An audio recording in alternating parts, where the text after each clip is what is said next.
నమస్తే, welcome to 99 special interview with RGV. ఇవాళ mystery Varma అనే పేరుతో నేను ఆర్జీవిని ఇంటర్వ్యూ చేస్తున్నాను. ఎందుకు మిస్టరీ వర్మ అన్నానో ఇంటర్వ్యూ మొత్తం పూర్తయ్యేలోపు మీకు అర్థమవుతుంది. ఆర్జీవి గారు, welcome to 99 TV interview with me Rishi. So corona, అందరూ లాక్డౌను, ప్రపంచం అంతా లాక్డౌను, ఇండియా అసలు ఎవరు పనులు లేక డబ్బులు లేక ఉంటే ఐ థింక్ మీరు ఒక్కళ్ళే ఈ లాక్డౌన్ని కూడా బాగా ఉపయోగించుకుని డబ్బులు సంపాదించుకున్నారు. కరెక్టేనా? ఎస్. యా. ఏంటంటే అందరూ కొంతమంది ఇంటి పనులు, సెలబ్రిటీలు, కొంతమంది రకరకాల పనులు. బట్ ఇప్పుడు అసలు మీరు రెస్ట్ తీసుకోకుండా, కరోనాని గౌరవించకుండా, లాక్డౌన్ నిబంధనలు పాటించకుండా, వైలేట్ చేసి సినిమాలు తీసి డబ్బులు సంపాదించుకోవడం కరెక్టేనా? ఇప్పుడు పాయింట్ అండి, కరోనాని గౌరవించకుండా కన్నా కరోనాని అర్థం చేసుకుంటాం అనే డిస్క్రిప్షన్ కరెక్ట్. ఎందుకంటే మనకి ఏదైనా వచ్చినప్పుడు, మనం కంట్రోల్ చేయలేని ఒక సిచ్యువేషన్ వచ్చినప్పుడు, అప్పుడు ఆ సిచ్యువేషన్లో కూడా ఏం చేయొచ్చు అని ఆలోచిస్తే మీకు ఏదో ఒక మార్గం దొరుకుతుంది. ఇంగ్లీష్లో ఒక ఫ్రేజ్ ఉంది, where there is a will there is a way అని. సో మిగతా అందరూ రిస్ట్రిక్షన్స్తో చేయలేం అని ఉల్లిగొడవటం, బట్టలు తోవడం, లేకపోతే గిన్నెలు తవ్వడం చేసినప్పుడు నేను రిస్ట్రిక్షన్స్తో కూడా ఎలా చేయొచ్చు అని ఆలోచించాను.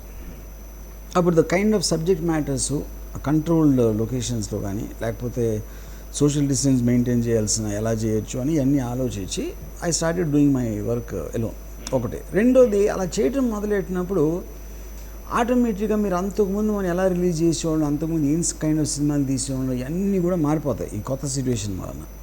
So your whole thinking gets reinvented, business aspect gets reinvented. ఇవాళ నేకెడ్ క్లైమాక్స్ అనేది ఆన్లైన్లో పెట్టి, థియేటర్స్ లేవు కాబట్టి ఆన్లైన్ పేమెంట్ చేసేప్పటికి మాకు వచ్చిన it will completely open the doors for every one. దాని గురించి మాట్లాడతా. కానీ బిఏ రియల్ మ్యాన్ అని మొత్తం చిరంజీవి దగ్గర మొదలుపెట్టి పెద్ద పెద్ద దర్శకులు అందరూ కూడా ఛాలెంజ్లు విసురుకుని ఇది ఇలా ఉండాలి రియల్ మ్యాన్ అని. ఆ డెఫినేషన్లో అసలు మీరు ఫిట్ అయ్యే అవకాశం లేదా? రియల్ మ్యాన్ అంటే ఏంటి అర్థం? నాకు అర్థం కాదు. బి రియల్ మ్యాన్ అని ఏమన్నారు? ఏ రియల్ మ్యాన్ హ్యాష్ ట్యాగ్తో అన్నారు. అదే ఏంటి, ఏం పని హెల్ప్ చేస్తూ, రకరకాల పనులు చేస్తూ, ఇంట్లో వాళ్ళకి కూడా టైం కేటాయి. అది కోవిడ్లోనే ఎందుకు చేయాలి, అంతకుముందు ఎందుకు చేయకూడదు? ఇప్పుడు కోవిడ్ మీకు వేరే పని చేయడానికి అవకాశం లేకుండా మీరు బయట తిరగటానికి, బలాదులు తిరగటానికి చేయట్లేదు కాబట్టి అందుకని చేస్తున్నారా? అంటే అవసరం వచ్చి చేస్తున్నారా, లేకపోతే ఇంకేం చేసేది లేక చేస్తున్నారా? అది బిఏ రియల్ మ్యాన్ ఎట్లా అవుతుంది? యా, కంప్లీట్గా wrong definition. So real man అయినప్పుడు ఎప్పుడు రియల్ మ్యాన్గా ఉండాలి, ఎప్పుడు ఉండాలి. అది మీ డెఫినేషన్ అయితే. సో లాస్ట్ టైం నేను మీకు ఇంటర్వ్యూలో అడిగాను, ఒకవేళ బిఏ రియల్ మ్యాన్ ఛాలెంజ్ ఆర్జీవీకి ఇవ్వాలంటే, లేదా ఆర్జీవీ ఎవరికైనా ఇవ్వాలంటే ఏమి ఇస్తారు hypothetically?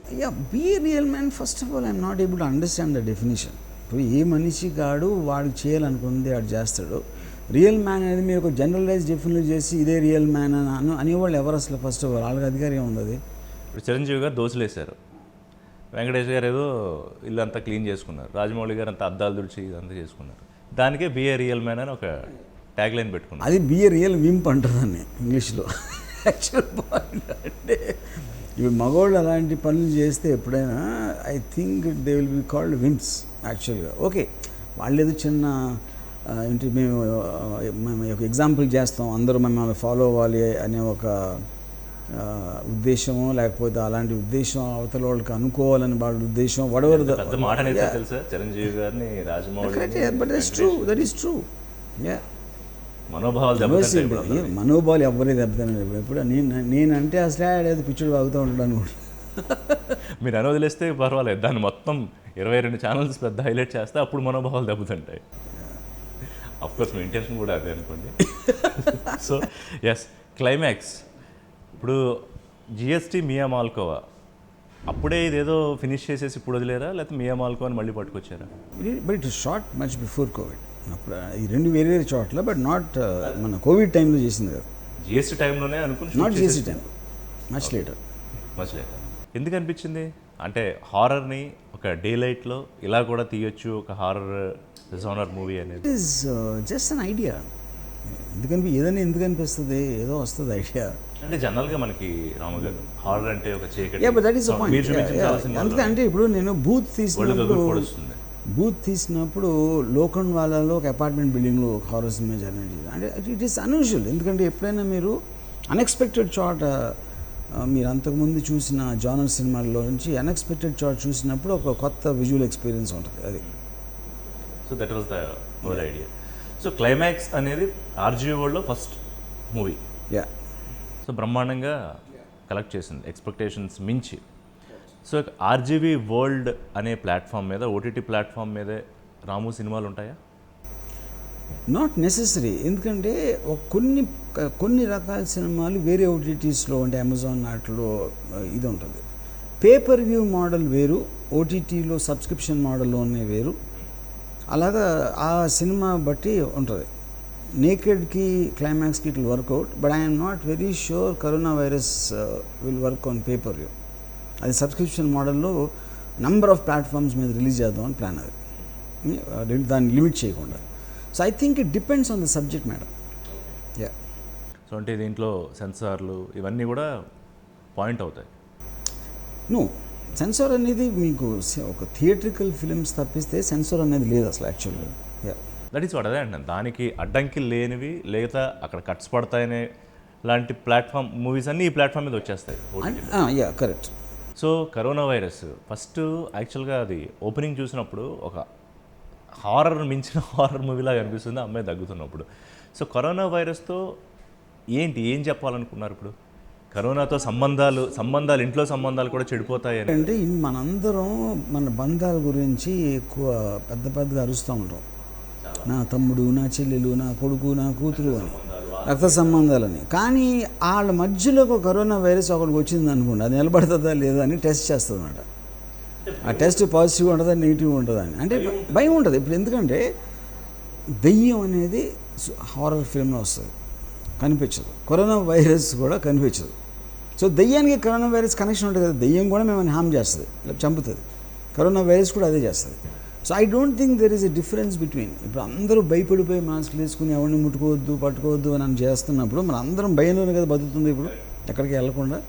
So actually we're living in horror film right now. Real life horror ఫిల్మ్లో ఉన్నాం మన అందరం ఇప్పుడు. యా. రాము భయపడ్డారా కరోనాకి? నో, ఎందుకంటే దెయ్యాన్ని కూడా భయపడ్డాం.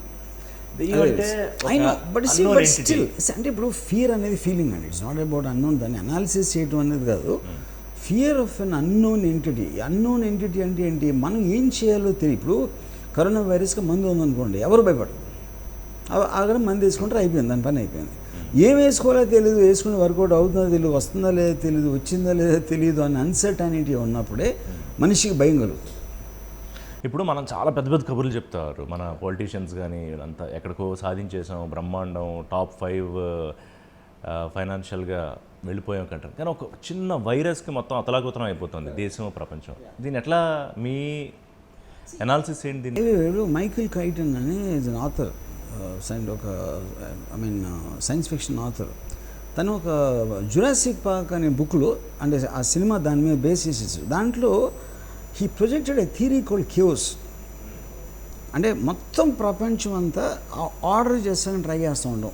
ఆర్డర్లు అలా ఒక పర్టికులర్ పీక్ వచ్చినప్పుడు మళ్ళీ కేవ్స్ వస్తుంది. ఏదో ఒకటి వచ్చేసి మొత్తం మీరు అంతవరకు నేర్చుకున్నది, మీరు అంతవరకు అనుకున్నది మొత్తం తీసి పడేస్తుంది. మళ్ళీ అక్కడి నుంచి మళ్ళీ స్టార్ట్ అవుతుంది. కానీ ఇప్పుడేంటి, అడిషనల్ నాలెడ్జ్ తోటి, ఇప్పుడు కరోనా వైరస్ మనకిచ్చిన ఎక్స్పీరియన్స్, మనకిచ్చే నాలెడ్జ్ తోటి చాలా మారిపోతాయి. ఆ మారిపోయి మళ్ళీ మీరు నిలదొక్కుని మళ్ళీ జర్నీ స్టార్ట్ చేసి ఇంకో స్టేజ్ మళ్ళీ వస్తుంది, ఇంకోటి ఏదో మనకు unexpected thing. That always happens in the world హిస్టరీలో. మీకు పెండమిక్స్ అవ్వచ్చు, వార్స్ అవ్వచ్చు, ఎకనామిక్ డిప్రెషన్స్ అవ్వచ్చు, something will come and topple the whole thing, and that is order of nature. చాలా సందర్భాల్లో వర్మ గారు అమెరికా గొప్పతనం గురించి మీరు చాలా గొప్పగా చెప్తారు, మనకన్నా చాలా అడ్వాన్స్డ్గా ఉంది, ఆల్మోస్ట్ 50-100 years అని. కానీ కరోనా విషయంలో అందరికన్నా దారుణంగా దెబ్బతిని ఎక్కువ ఫెటాలిటీ రేట్ ఉన్నది యుఎస్ఏలో. దీన్ని ఎట్లా చూడాలి? ఒక పాయింట్, ఇప్పుడు కరోనా వైరస్ వరల్డ్లో ఎవ్వరూ కూడా, చైనాలో అంత పెద్దగా వచ్చి వుహాన్ సిటీ మొత్తం లాక్డౌన్ అయినా, for some strange reason the world never took it seriously. No country in the world took it seriously. అంటే ఇవాళ మనం డొనాల్డ్ ట్రంప్ని బ్లేమ్ చేయొచ్చు, ఎక్స్ చేయొచ్చు, వై చేయొచ్చు. ఎక్కువగా ఉండటానికి కారణం ఆబ్వియస్లీ మీకు travel to the America from world over will be much more then any other country, to and fro to US. రెండోది అక్కడ కోల్డ్ సీజన్ వచ్చింది. ఈ తర్వాత ఈ డొనాల్డ్ ట్రంప్ అనే ఇడియట్ వలన I think they delayed everything to take what ever precautions. And it's a very freedom loving country, you know. దాంతో the interaction between the people and not taking, అంటే for example తను lockdown చేయమంటే తను వెళ్ళి saloon open చేసేసి ఆ judge జైల్లో పెడితే సుప్రీంకోర్టు మళ్ళీ మందలిచ్చి మళ్ళీ వెనక్కి పంపేసి, ఇలా constitutional fundamental right of movement and speech expression అమెరికాలో ఉన్నంత స్ట్రాంగ్ ఎక్కడ ఉండదు. బట్ అప్పుడు అలా ఉన్నప్పుడు obviously they will have to bear the consequences of that. మీరు ఏ రూల్ పెట్టినా దానికి రిలేటెడ్ కాన్సిక్వెన్సెస్ ఒక పర్టికులర్ సిచ్యువేషన్లో you'll be in danger. So lockdown అనేది మొత్తం దేశ ఆర్థిక పరిస్థితిని దెబ్బతీసేసింది. ఇవాళ అంతకుముందే అంతంత మాత్రంగా ఉన్న పరిస్థితి ఇంకా దిగజారిపోతుంది. అది ప్రతి రంగం మీద ఆ ఇంపాక్ట్ పడింది. సో సినిమా ఇండస్ట్రీని ఒక ఎంటిటీగా తీసుకుంటే ఈ నష్టం పోడ్చడానికి ఎన్నాళ్ళు పడుతుంది? అసలు మళ్ళీ తిరిగి ఆ రోజులు వచ్చాయి అనుకోవడానికి. ఐ ఆనెస్ట్లీ ఫీల్ అండి, మనం ఇప్పుడు any kind of a disaster వచ్చినప్పుడు మీరు వరల్డ్ హిస్టరీలో అది ఎస్టిమేట్స్ కన్నా చాలా తొందరగా జరిగింది. మీరు సెకండ్ వరల్డ్ వార్ తీసుకోండి, 1929 డిప్రెషన్ తీసుకోండి, లేకపోతే 2009 డిప్రెషను, 2009 ఫైనాన్షియల్ డిప్రెషన్లో చాలామంది 20 ఏళ్ళు పడుతుందని చెప్పారు. అది 6 monthsలో అయిపోయింది. ఎందుకంటే ఫైనల్గా మనిషి అనేవాడు పొద్దున్న లేచిన తర్వాత ఏదో ఒక పని చేయాలి. మీకు నంబర్స్ మారుతాయి అంతే. ఇప్పుడు ఫైనల్గా మనిషికి కావాల్సింది ఏంటి? తిండి, నిద్ర. దాని తర్వాత anything else is a luxury రిలేటివ్గా. తిండి, ఇల్లు, ఓకే. అలాంటప్పుడు ఇలాంటి సిచ్యువేషన్లో ఎంత ఏంటి అనేది మీరు అంతకుముందు యూజ్డ్ ఉన్న నంబర్స్ మీకు అవి మారుతాయి ఇనిషియల్ స్టేజెస్లో. అప్పుడు మనకి సైకలాజికల్గా మొత్తం పడిపోయింది, అంత ఇదైపోయింది అనిపిస్తుంది. కానీ అదే మొమెంటంలో మీరు పని చేసినప్పుడు ఆటోమేటిక్గా the rise also will be exponentially high, much. ఎందుకంటే ఫైనల్గా పని చేయడానికి వాళ్ళు ఉన్నారు, ప్రొడ్యూస్ చేయడానికి మటీరియల్స్ ఉన్నాయి. మీరు ఓన్లీ డిఫరెన్స్ ఏంటంటే మీ ఇచ్చిపుచ్చుకోవటంలో అంతకుముందు అన్నవి ఇంతకుముందు అనే మారుతాయి. సో నెంబర్స్ మారుతాయి బికాస్ ఆఫ్ మీరు ఫియర్ ఫ్యాక్టర్ ఒకటి ఉంటుంది అనేది. ఇప్పుడు రేపు థియేటర్స్ ఓపెన్ అయ్యాయి అనుకోండి, జనాలు వస్తారా థియేటర్కి, లేకపోతే భయంతో అయిపోయే అవకాశం ఉంటుంది? ఇప్పుడు ఇక్కడ థియేటర్స్లో ఒక 3 points ఉన్నాయండి. ఒక పాయింట్ ఏంటంటే ఆల్రెడీ మనకి ఓటీటీ ప్లాట్ఫామ్స్ అనే ఒక కొత్త టెక్నాలజీలు ఒక 2 సంవత్సరాల నుంచి ఎంతో కొంత డెంట్ చేస్తూ ఉన్నాయి. చాలామంది వెబ్ సిరీస్ చూడటం మొదలుపెట్టారు, అలాంటి కైండ్ ఆఫ్ కంటెంట్కి అలవాటు పడటం మొదలెట్టారు. But the numbers were not big. ఎంత పర్సంటేజ్ అని. ఇప్పుడు ఈ కోవిడ్ మూలన థియేటర్స్ మూసేయడం వలన ఆ షిఫ్ట్ అక్కడికి చాలా ర్యాపిడ్గా జరిగింది. ఒక పాయింట్. రెండోది ఏంటంటే ఇప్పుడు తెలిసిన తర్వాత ఎప్పుడు తెరుస్తారు, అన్ని చోట్ల తెరవాళ్తారో లేదో ఒకేసారి. ఇప్పుడు పెద్ద సినిమాలు ఉన్నాయనుకోండి, వరల్డ్ అంతా రిలీజ్ అవుతాయి. ఒక కంట్రీలో ఎక్కువ ఉంది, ఒక కంట్రీలో తక్కువ ఉంది, ఒక స్టేట్లో తక్కువ ఉంది, ఎక్కువ ఉంది. ఇలాంటి కన్ఫ్యూజ్డ్ ఆస్పెక్ట్ ఎప్పటి వరకు ఉంటుందని ఒక అన్సర్టనిటీ ఉంది. రెండోది, మీరు చిన్న సినిమాలు వేస్తే రారు జనాలు, పెద్ద సినిమాలు రిస్క్ తీసుకోలేవు. ఎందుకంటే చాలా ఎక్స్పెన్సివ్ ఫిలిమ్స్, వాళ్ళకి రిటర్న్స్ కావాలి కాబట్టి. సో 3 పాయింట్ ఏంటి, ఇప్పుడు ఒకవేళ మొత్తం సిచ్యువేషన్ నార్మల్గా వచ్చినా సరే ఈ work at home, watch at home అనే కల్చర్కి అలవాటు పడిపోతే అదే నంబర్స్లో వస్తారా రారా అనేది ఇంకొక పాయింట్. నా ఉద్దేశంలో 70 to 80% of the films will go to OTT. దానికి కారణం ఎకనామిక్స్. థియేట్రికల్ రిలీజ్ అనేది చాలా ఎక్స్పెన్సివ్ అయిపోతుంది. బికాజ్ నంబర్ ఆఫ్ పీపుల్ తగ్గుతారు అనుకున్నప్పుడు maintenance cost, tickets cost they will have to hike up to work it out, viable చేయడానికి. అప్పుడు weekend అనేది రావటం కష్టం. 80% ఆఫ్ ద ఫిలిమ్స్కి అందుకే ఫ్లాప్ అవుతాయి. అప్పుడు అది ఓటీటీలో చేసినప్పుడు మేము ఎలాగో చూడటానికి మనం పెడతాం ఓటీటీలో. వాళ్ళు ఎక్కడ చూస్తే వీళ్ళకి ఏంటి అనుకున్నప్పుడు దే విల్ ప్రిఫర్ టు ఈ కాస్ట్ని అన్నీ తీసేయడానికి ప్రిఫర్ చేస్తారు ప్రొడ్యూసర్స్. సార్, ఇప్పుడు మీరు చాలా స్ట్రాంగ్గా ఓటీటీ థియేటర్ని డామినేట్ చేసేస్తుంది, future is digital film and OTT అని చెప్తున్నారు. బట్ ఎవరు సినిమా ఇండస్ట్రీలో, దగ్గుబాటి సురేష్ గారు దాన్ని దాదాపు సమర్థించారు, కానీ ఎవరు దానికి ఎందుకు ఎక్కువగా అంటే బేసిక్గా మీకు any kind of a new technology వచ్చినప్పుడు దాన్ని యాక్సెప్ట్ చేయడానికి జనాలు భయపడతారు. బికాజ్ వాళ్ళకి ఉన్న కంఫర్ట్ లెవెల్ ఎంతకాలం జరిగేది ఒక్కసారి ఉండదా అంటే any technology for that matter. Multiplexes వచ్చినప్పుడు సింగిల్ స్క్రీన్స్ అన్నీ ఉండవని చెప్పారు, జరిగింది అది బేసిక్. సో ఇప్పుడు అంటే బేసిక్ పాయింట్ ఏంటంటే చాలామందికి అర్థమైంది ఏంటంటే ఇది ప్రొడక్షన్ సెక్టర్కి ఇట్ ఈస్ చాలా బిగ్గెస్ట్ బూన్ ఇది యాక్చువల్గా. ఓకే. ఎందుకంటే మీరు కోవిడ్ సిచ్యువేషన్ రాకముందు 80% ఆఫ్ ద ప్రొడ్యూసర్స్ ఏమన్నారు, థియేటర్స్ దొరకట్లేదు, వాళ్ళు ఎవరు ఆ నలుగురు ఇవ్వట్లేదు, మాకు ఇది లేదు, పబ్లిసిటీ చేయలేకపోతున్నాం, మాకేమి ఇది లేదు అన్నీ ఏడుస్తూనే ఉన్నారు కదా. ఇప్పుడు అవన్నీ ఒక దెబ్బతో పోయినట్టే కదా, ఒక పాయింట్. రెండోది ఇంకొక ఆర్గ్యుమెంట్ ఏం చేస్తారు, థియేటర్లో చూస్తే ఎక్స్పీరియన్సే వేరు అని అంటారు. కానీ అది జనం కదా నిర్ణయించేది. కాదు కదా, కరెక్టే కదా. కాదు ఇప్పుడు ఒక స్క్రీన్ మీద భారీ సౌండ్లు, అట్మాస్ఫియర్ డెఫినెట్గా అదొక. కానీ నేను చెప్తున్నాను ఇవాళ హోమ్ థియేటర్ టెక్నాలజీ, ఒక టెరిఫిక్ స్పీకర్సు, మీకు స్క్రీను దాన్ని ప్రొజెక్ట్ చేసే స్క్రీన్ అన్నీ చాలా చాలా చీప్ అయిపోయింది. హోమ్ థియేటర్ టెక్నాలజీ మీరు 5 అడుగుల దూరం నుంచి చూస్తే, 5-6 అడుగుల దూరం నుంచి 40 ఇంచ్ స్క్రీన్ చూసారనుకోండి, పర్స్పెక్టివ్ రేషియోలో మల్టీప్లెక్స్ అది. కరెక్ట్. ఇంకోటి ఏంటి, సౌండ్ మీరు కంట్రోల్ చేస్తున్నారు, ఎంత వాల్యూమ్ కావాలి, బాస్ ట్రెబుల్ ఇవన్నీ మీ చేతుల్లో ఉన్నాయి, కలర్ కరెక్షన్ టీవీలో ఎంత ఉండాలో డెన్సిటీ అంది మీ చేతుల్లో ఉంది, మీ ఇష్టం వచ్చినట్టు అది మీ ఇంట్లో ఉన్నారు. ఇంకొక అడ్వాంటేజ్ ఏంటి, థియేటర్కి వెళ్ళాలంటే మీరు ఒక 3 గంటలు మీ లైఫ్లో బయటికి తీయాలి. అది ట్రావెలింగు, పార్కింగు, ఇది అది ఇంటర్వెల్ అన్నీ చేసి. ఒకవేళ సినిమాని మీకు నచ్చలేదు అనుకోండి, ఫస్ట్ 10 మినిట్స్లో ఆల్రెడీ మీ 3 hours తీశారు కాబట్టి చచ్చినట్టు మిగతా అంతా చూసి ఆయన తిట్టుకుని మేకర్స్ని యాక్టర్స్ని అది వస్తారు బయటికి. ఇంట్లో చూసినప్పుడు 10 మినిట్స్ అర్థమైపోయిందంటే వేరే పని చూసుకుంటారు. You know so I think the advantages far outweigh the disadvantages. ఇంకోటి ఏంటి, మీకు డిఫరెన్స్ మీరు సెల్ ఫోన్లో చూసారా, ఐప్యాడ్లో చూసారా, హోమ్ థియేటర్లో చూసారా, లేకపోతే ఈ పెట్టుకుని హెడ్ ఫోన్స్ పెట్టుకుని ఇంకోలా చూసారా అనేది మీకు డివైసెస్ ఉన్నాయి 100 రకాలు. ఓకే. సో దాని తర్వాత కూడా ఇప్పుడు థియేటర్స్ ఉండవని అంటలా. థియేటర్స్ ఏమవుతాయంటే అప్పుడు ఒక మీకు హోటల్ ఉందనుకోండి, సపోజ్ మీ పేరు రుషి అని ఒక మెక్డానల్డ్స్ లాంటి బ్రాండ్ ఉందనుకోండి, అనకాపల్లి రుషి అని అన్నారు. రుషి మెక్డానల్డ్స్కి వెళ్ళి మీ పేరు నాకు ఇవ్వండి, మీ కంటెంట్ నాకు ఇవ్వండి, మీ రెసిపీస్ నాకు ఇవ్వండి, అక్కడ నేను చేసుకుని అనకాపల్లి నా స్ట్రీట్లో నేను హోటల్ పెట్టుకుంటా, నా హోటల్లో. అప్పుడు మీరు ఇస్తారు డబ్బు మెక్డానల్డ్కి. అప్పుడు ఎందుకు, మీ థియేటర్ మీకు తెలుసు, మీ హోటల్ అక్కడ ఎంతమంది వస్తారు, కాలేజ్ పక్కన ఉందా, లేకపోతే ఇది ఉందా అది ఉందా, ఏదో రకరకాల క్యాల్కులేషన్లు మీరు చేసి ఈ కంటెంట్కి ఇక్కడ ఎంత ట్రాక్షన్ ఉంటుంది అనే ఉద్దేశంతో దానికి వాల్యూ కట్టి మీరు ఇస్తారు డబ్బులు. అంటే the opposite of how it happens now. Yeah. So ఇప్పుడు నేను పర్టికులర్ టైంలో నేను రాజమౌళి అనుకోండి, ఇప్పుడు Rajamouli RRR the most waited film of all time post Baahubali 2. అది ఇప్పుడు రాజమౌళి థియేటర్ రిలీజ్ చేసాడు అనుకోండి. రాజమౌళి థియేటర్ ఆ సినిమాకు ఉన్న క్రేజ్కి, ఆ సినిమాకు ఉన్న దానికి తను ఎప్పుడు 1000 రూపాయలు టికెట్ పెట్టాడు అనుకోండి. 1000 రూపాయలు టికెట్ పెడితే మీకు అంటే ఉదాహరణకి బాహుబలి 2 కోటి మంది చూస్తే 1000 కోట్లు 2 గంటలు వస్తుంది.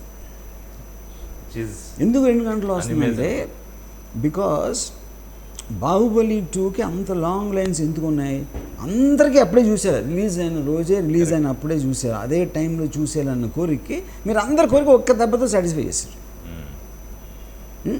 ఇది ఒక పాయింట్ సార్. బట్ అక్కడ చిన్న డౌట్ ఏంటంటే ఆ ఫీల్ సేమ్ ఉంటుందా అని మళ్ళీ నేను ఇప్పుడే చెప్పారు. బట్ స్టిల్ నేను అదే చెప్తున్నాను, అది నేను ఇప్పుడే చెప్పాను. ఇప్పుడు సినిమా రిలీజ్ అయినప్పుడు చాలామంది పైరసీలో చూస్తారు కదా, ఈ రకరకాల పైరసీలో చూస్తారు కదా, అది వాళ్ళ ఇష్టం.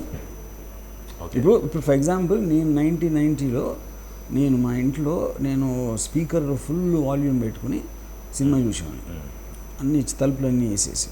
మా ఫాదర్ ఏమో లైట్లు అన్నీ వేసి తక్కువ వాల్యూమ్ చూసేవారు. అది ఆయన సెన్సిబిలిటీ. మా ఇద్దరికి సేమ్ నచ్చుతుంది. అది నచ్చేది కంటెంట్, ఆ ఎక్స్పీరియన్స్ అనేది మీ చేతుల్లో ఉందంటున్నా. అది పాయింట్. ఇప్పుడు చాలామంది స్టూడెంట్స్ నాకు తెలిసిన వాళ్ళు వాళ్ళు హెడ్ ఫోన్స్ పెట్టుకుని they want watch on iPad films. Okay. ఇప్పుడు అందుకని థియేటర్కి వెళ్ళరని నేను అంటలేదు, అది కూడా ఉంది. ఇప్పుడు సపోజ్ మనకి ఒక 2D 3D ఫిల్మ్ వచ్చిందండి, అది 2Dలో ఉంది, 3Dలో ఉంది, ఐమాక్స్లో ఉంది, అన్ని చోట్ల చూస్తున్నారు కదా. వాళ్ళు చేసి నేను ఐమాక్స్లోనే చూస్తాను వాడు అనుకుంటాడు, ఒకడు 3D అంటాడు, 2D అయినా పర్లేదు అంటాడు, ఇంకోటి నేను అమెజాన్లో వచ్చేది చూస్తానని ఇంకోటి అంటాడు. వాళ్ళు ఇప్పుడు కూడా ఉన్నారుగా, వాళ్ళు లేరని కాదు, యూనో. సో ఇప్పుడేంటి, ఇప్పుడున్న సిచ్యువేషన్కి దానికి మల్టిపుల్ ప్లాట్ఫామ్స్, అది రాజమౌళి థియేటర్ రావచ్చు, ఎక్స్ థియేటర్ రావచ్చు, వై థియేటర్ రావచ్చు, అన్ని చోట్ల నుంచి రాజమౌళికి వస్తుంది. Including theatres. సో ఇప్పుడు ఇప్పుడు మన ఇంకో సింపుల్ ఎగ్జాంపుల్, మీరు భోజనం చేయాలండి, మీ ఇంట్లో తినచ్చు, డాబాలో తిన్నారు, ఏదో రెస్టారెంట్లో తిన్నారు, 5 స్టార్ హోటల్లో తిన్నారు, అన్ని చోట్ల ఫుడ్డే కదా. మీరు కేవలం ఎక్స్పీరియన్స్ మారుతుంది. Right. And then it's up to the people's taste where they want to eat. ఎవడో ఒకడు 60 కిలోమీటర్లు డ్రైవ్ చేసుకెళ్ళి దాబాలో తింటాడు. ఎందుకంటే తింటాడంటే అది ఆడిష్టం, వాడు ఆనందం, అది ఆనందం. ఇప్పుడు శంకర్ అన్నట్టుగా సినిమా ఇండస్ట్రీలో అంటే ప్రొడక్షన్ దగ్గర నుంచి వాళ్ళ పవ్యూ మారిపోవాలా, ఓటీటీకి చెయ్యాలా, థియేటర్కి చెయ్యాలా అనే కంప్లీట్ ఒక డిఫరెన్షియేషన్ అయితే వచ్చేస్తుందా? ఎవరన్నారు ఇది? శంకర్ అన్నారు, ప్రముఖ దర్శకుడు శంకర్. అది అక్కడ అది that is more about economics అండి. ఎకనామిక్స్ ఎందుకంటే మీరు ఓటీటీలో నాకు ఎంత వస్తుంది, థియేటర్కల్ నమ్మలేం, థియేటర్లో చేయటానికి మనకి additional cost, publicity release, theatre rentals ఇవన్నీ పెడితే నాకు వచ్చిన రెవెన్యూలో it might not cover my cost అనే ఫియర్ ఉన్నాడు. He will design it for the revenue from the OTT. కానీ somebody might have the cloud, somebody might have the money to do it, లేకపోతే నా సినిమా ఇక్కడ ఇలాగే చూడాలి అని అనుకోవచ్చు. దట్ ఈజ్ అంటే అది అతని కెపాసిటీ బట్టి, అతని నమ్మకం బట్టి. ఏదైనా ఇండస్ట్రీ పెద్దల్లో లేకపోతే భారీ సినిమాలు తీసేవాళ్ళు ఏదైనా ఒక ఖచ్చితంగా అయితే ఒక మార్పు అయితే వస్తుంది. నేను రాసిస్తానండి, 70-80% of the films will not release in theatres post Covid. అది ఎంత అంటే మొత్తం నార్మల్స్ వచ్చేది నేను చెప్పేది, ఇప్పుడు కాదు. వాళ్ళకి ఇప్పుడు అర్థం కావట్లేదు, ఎందుకంటే వాళ్ళు తీసి స్టార్ట్ చేసి రిలీజ్ చేసినప్పుడు ఇప్పటికే మీకు దీనికి ముందు అందరి ఫియర్ ఓపెనింగే కదా. సినిమాలు ఫ్లాప్ అవటం అనేది ఓపెనింగ్ లేకపోతే, కంటెంట్ వల్లనే అది ఎవరికి తెలియదు. చూడాలనే ఇంట్రెస్ట్ లేకపోతే, థియేటర్ రాకపోతే, మీరు ఆల్రెడీ థియేటర్ రెంటల్స్ అన్నీ కమిట్ అయిపోయి అది నెత్తి మీద పడిపోతుంది. అది మీకు మ్యాక్సిమం డ్యామేజ్ చేసేది కంటెంట్ మేకింగ్ కాస్ట్ కాదు, it is the release cost. మీ సినిమాల విషయానికి వద్దాం. జిఎస్టీ చేసినప్పుడు అందరూ మనకు కూడా ఇంటర్వ్యూలో మాట్లాడే మిమ్మల్ని అందరూ రాము పవన్ సినిమాలు తీస్తున్నాడు అని గొడవ చేశారు. ఇప్పుడు నగ్నం సినిమా చేసినప్పుడు దానికి కొంతమంది కామెంట్ ఏంటంటే, మరీ ఇంత సి గ్రేడ్ డి గ్రేడ్ సినిమాలు తీయాలా రామ్ గోపాల్ వర్మ, ఇంక ఇలాగే తీస్తాడా అని ఏం చెప్తారు వాళ్ళకి? ఇప్పుడు వాళ్ళకి పని లేకుండా నా పని గురించి నేను ఆలోచించాను. ఫస్ట్ ఆఫ్ ఆల్ అది నాకు టైం వేస్ట్. పాయింట్, నేను పాన్ తీస్తానా, లేకపోతే ఎరాటిక్ కంటెంట్ తీస్తానా, కరోనా వైరస్ తీస్తానా, కమ్మరాజ్యం తీస్తానా, లక్ష్మీ సెంట్ అని అన్ని రకాల సినిమాలు తీస్తాను. వాళ్ళకి పాన్ ఇష్టం కాబట్టి ఈ సినిమాలు గుర్తుపెట్టుకుంటారు. నా లాస్ట్ 10 ఫిలిమ్స్ చూడండి, ఇంక్లూడింగ్ అన్నీ డిఫరెంట్ ఉంటాయి. సో బేసిక్లీ అందరికీ నోరు ఉంటుంది, ప్రతి నోరు ఏదో అంటూ ఉంటుంది. సో దానికి నాకు టైం లేదు వాటి గురించి ఆలోచించడానికి. అంటే నా ఇష్టం వచ్చినట్టు తీస్తా, స్టాండర్డ్ ఇష్టం వచ్చినట్టు చూడండి. స్టాండర్డ్ కంపారిజన్ చేసేవాళ్ళు పనిలేని బ్యాచ్, అంటే ఆర్జీవి ఈ స్టాండర్డ్, నగ్నం ఈ స్టాండర్డ్ సినిమా. అరే కాదు, ఇప్పుడు నా స్టాండర్డ్ బాగాలేదు చూడటం మానేవయ్యా, నాకెందుకు సలహా ఇస్తావు?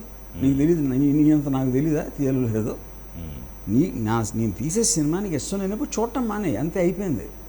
ఏంటి ఇలా తీస్తున్నాడు, ఎందుకు తీస్తున్నాడు అంటే, అరే దానికి ఒక చర్చ, ఎందుకు? సో నువ్వు సినిమా ఇష్టం లేకపోతే నువ్వు పట్టించుకోవద్దే, నీకు ఉన్నాయి ఈ చాయిస్లు ఉన్నాయి బయట. దాదాపు తెలంగాణ రాష్ట్రాన్ని కాకుండా దేశాన్ని అంతటిని సుమారు కలిపేసిన అంశం అమృత ప్రణయాల వ్యవహారం మారుతిరావు. ఇందులో ఇప్పుడు మర్జర్ అని ఒక సినిమా తీయబోతున్నారు. ఎందుకు ప్రశాంతంగా ఉన్న అమృతని రాము డిస్టర్బ్ చేస్తున్నారు అంటే? ఇప్పుడు ప్రశాంతంగా ఉన్నప్పుడు మీరు న్యూస్ మీడియాలో కానీ ఏ సినిమా ఎక్కడన్నా ఏమన్నా తీసినా ఎనీబడి ఏదో ఒకళ్ళు అంటారు. ఇప్పుడు ఫస్ట్ ఆఫ్ ఆల్ అమృత గారు ప్రశాంతంగా ఉన్నారా, ఆవిడ ఏమనుకున్నారో ఎవరికి తెలియదు. స్టార్ట్ అవుతుంది, ఎవడో పని లేనివాడు ఒకడు అమృత ఇలా ఫీల్ అవుతుంది అని ఆడు ఫీల్ అయిపోయి అని ఆడెవడో నాకు తెలియదు, ఎవరో సంబడి. ఓకే, నా పాయింట్ ఏంటంటే వైడ్లీ రిపోర్టెడ్ థింగ్ అది న్యూస్ మీద, ద ఎంటైర్ నేషనల్ అండ్ బ్లా బ్లా బ్లా, అది ఇది ఆనర్ కిల్లింగ్ అదా వాట్ ఎవర్. నాకు దాంట్లో ఒక ఆస్పెక్ట్ అనిపించి I got inspired to make a film on this. రక్త చరిత్ర అనేది పరిటాలు పోయి లెట్స్ 2004లో పోతే, నేను 2012లో ఎప్పుడు తీసాను సినిమా రక్త చరిత్ర, సమ్ 8 years తర్వాత. ఏమో ఎందుకు తీయకూడదండి, రేపు ఎందుకు తీస్తున్నారు అంటే ఎందుకు తీయకూడదు అంట నేను. నా question is that ball Thackeray మీద ఇది సర్కార్ అని తీసాం సినిమా. ఓకే, గాయం all of them sensitive issue కదా. ఏంటి సెన్సిటివ్ అంటున్నా? మీడియా ఇంక తీసేది. అరే మారుతిరావు కరెక్ట్ అని కొంతమంది అన్నారు, అమృత కరెక్ట్ అని కొంతమంది అన్నారు, ఇది అన్నారు అది అన్నారు అందరు అన్నాక నేను కూడా ఒకటి అంటున్నాను మధ్యలో. నా ఒక్కడికి ఏంటి సెపరేట్, పైగా it's based on a true story అన్నాను. ఎందుకు సెపరేట్ అంటే ఎందుకు సెపరేట్ అంటే ఇప్పుడు మా న్యూస్ మీడియా లేకపోతే ఏదన్నా ఉన్న విషయాన్ని యాజ్ గా ఎలా జరిగిందో మీడియా ఉన్న విషయం చెప్తుంది, ఉన్న విషయాన్ని ప్రొజెక్ట్ చేస్తారు. ఇప్పుడు రాంగోపాల్ ఏం చేస్తారంటే ఓకే నేను కూడా ఉన్న విషయమే సార్ మర్డర్ అనే పేరుతో దాన్ని ఒక ఆర్టికులేట్ చేస్తారా లేకపోతే ఏ కొత్త కోణంలో తీసుకొస్తారా అనే భయం బహుశా ఫ్యామిలీకి ఉండడం. అది ఇప్పుడు పాయింట్, సినిమా అనేది ఒక ఎమోషనల్ ఆస్పెక్ట్ ఇస్తుంది. న్యూస్ మీడియా ఏంటంటే ఒక ఇన్ఫర్మేటివ్ ఒక ఆస్పెక్టు, వాళ్ళు చెప్పే దాంట్లో ఒక బయాస్ ఉంటుంది. ఎందుకంటే ప్రతి ఛానల్ వేరుగా చెప్తుంది, వాళ్ళకున్న పర్స్పెక్టివ్స్ మళ్ళీ వాడు. ఇప్పుడు ఏదో ఒక ఛానల్ నేను మర్చిపోయింది దాన్ని, వీ రిపోర్ట్ యూ డిసైడ్ అని ఉంటుంది ఒక ఛానల్. అది అంటే నువ్వు డిసైడ్ చేసేలాగా వాళ్ళు రిపోర్ట్ ఇస్తారు, అది పాయింట్ అక్కడ. అట్లా అర్థం చేసుకున్నారు. ఇంకో ఛానల్ ఏమో నేమే నిజం చెప్పే ఏకైక ఛానల్ అంటే మీ సత్యహరిశ్చంద్రుడు మీలో ఆవహించాడు, okay okay. But the basic point, everything is a perception. మీకు ఒక ఆథరైజ్డ్ ఇన్వెస్టిగేషన్ అది కూడా పర్సెప్షనే, కాకపోతే ఎవరో ఒకరు నమ్మాలి కాబట్టి ఒక సివిలైజ్ సొసైటీలో ఒక ఆథరైజ్డ్ ఇన్వెస్టిగేటివ్ ఏజెన్సీని నమ్ముతాం. మిగతా అన్ని బయట నుంచి మీడియా రిపోర్ట్ చేసిన దాని నుంచి జనాల వాళ్ళ పర్సెప్షన్ ఉంటుంది, ఎక్స్ది ఉంటుంది, వైది ఉంటుంది, జెడ్ది ఉంటుంది, అలాగే నాది ఉంటుంది. సో ఇప్పుడు అమృత ప్రణయ్ వ్యవహారంలో ఏం జరిగిందంటే అంత అద్భుతమైన ప్రేమ, తండ్రి ఇలా పరువు హత్య చేశాడు ఇదంతా. ఇప్పుడు ఏంటి మీరు ఆ తండ్రి కూతుళ్ళ ఎమోషన్ని హైలైట్ చేస్తూ దాన్ని జస్టిఫై చేసే విధంగా ఉంటుందా? Justified is the right word. ఇప్పుడు నా బేసిక్ బిలీఫ్లో nobody is bad, nobody is good. వాళ్ళు ఉన్న సిచ్యువేషన్స్లో వాళ్ళకు ఉన్న పరిస్థితులు కొన్ని డెసిషన్స్ తీసుకుంటారు. ఆ డెసిషన్స్ పర్యవసనాలు చాలాసార్లు వాళ్ళకు కూడా తెలియదు ఏమవుతుంది నెక్స్ట్ అని. Whether it is a murder అయినా వాట్ ఎవర్ ఇట్ ఈస్, మీకు మనిషి ఎమోషనల్ స్టేట్లో తీసుకుంటాడు. అది మారల్గా తప్పవచ్చు, లీగల్గా తప్పవచ్చు, లేకపోతే ఏదైనా అదర్ ఇష్యూలో తప్పవచ్చు, which will be dealt with accordingly you know. But తను తీసుకున్నప్పుడు తనకున్న మెంటల్ స్టేట్ని you have to respect, you have to understand. Because అక్కడ మీకు కీ ఉంటుంది దేనికైనా. మీరు కోపం వచ్చేసి ఒకటి చంపేయలేను, మీరు చంప ఉండకపోవచ్చు, కానీ థాట్ అయితే వచ్చింది కదా, ఆ ఎమోషన్ అయితే రైజ్ అయింది కదా, అది 100లో 90 మందికి ఉంటుంది, వస్తుంది అలాంటి ఎక్స్పీరియన్స్ ఎప్పుడు. కానీ అది ఎప్పుడైతే అది క్రాస్ ఓవర్ అవుతుంది అని ఒక ఇన్సిడెంట్గా మారుతుంది, which is when we will talk about something like this. So you are with Nagababu ఒక ట్వీట్ పెట్టారు, గాంధీని చంపిన గాడ్సే. నా పాయింట్, నాగబాబు గారు అండర్స్టాండింగ్ నాకు తెలియదు what exactly it means by.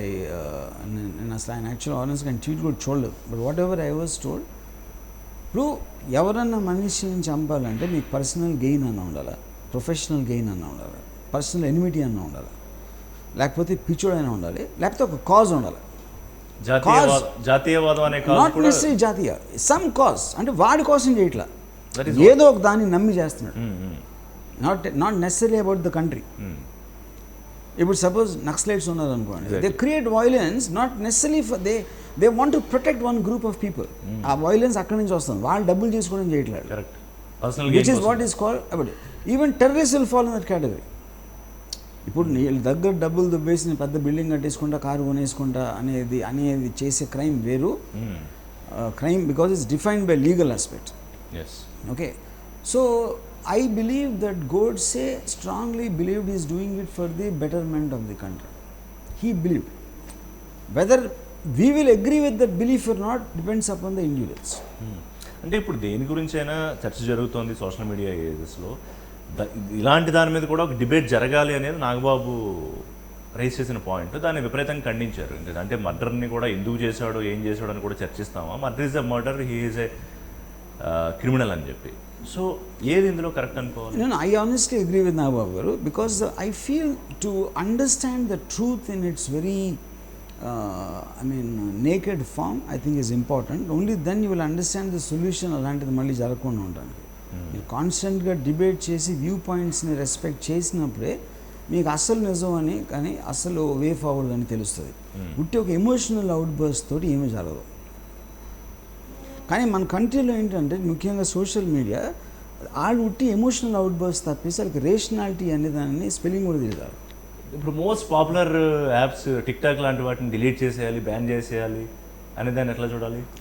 మాట్లాడతారండి, చేస్తారా? అది మోస్ట్ నా క్వశ్చన్స్ మాట్లాడతారు చేస్తారా ఈ పాయింట్ ఎవెన్చువల్గా మనకి గ్లోబలైజేషన్ ఆస్పెక్ట్లో ఏ మనిషి అయినా ఎక్కడి నుంచి మనకి చీపెస్ట్గా వస్తుంది బెస్ట్గా వస్తుంది అనే దాంట్లోంచి గ్లోబలైజేషన్ స్టార్ట్ అయింది ఇష్యూ మన వాళ్ళు అక్కడ పని చేస్తారు, వాళ్ళు ఎక్కడ పని చేస్తారు, ఇద్దరు కలిసి ఇంకెక్కడో పని చేస్తారు.